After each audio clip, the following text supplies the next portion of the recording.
আমরা ইতিমধ্যেই জেনে গেছি যে কোন দল কোন গ্রুপে পড়েছে। আমার দল ব্রাজিল গ্রুপ সিতে পড়েছে। সোশ্যাল মিডিয়ায় একটা ব্যাপার নিয়ে খুব আলোচনা হচ্ছে যে মরক্কোর সাথে ব্রাজিল পারবে না, মরক্কোর সাথে হেরে যাবে, স্কটল্যান্ডের সাথে হেরে যাবে। ভাই, এটা ব্রাজিল, এটা আপনাকে মনে রাখতে হবে।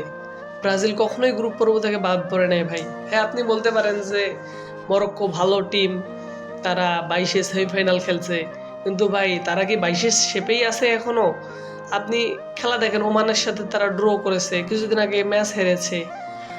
এতটাও সহজ না কিন্তু ব্রাজিলের সাথে আসবে, যে কেউ আসবে আর ব্রাজিলকে উড়িয়ে দিবে, ঘুরিয়ে।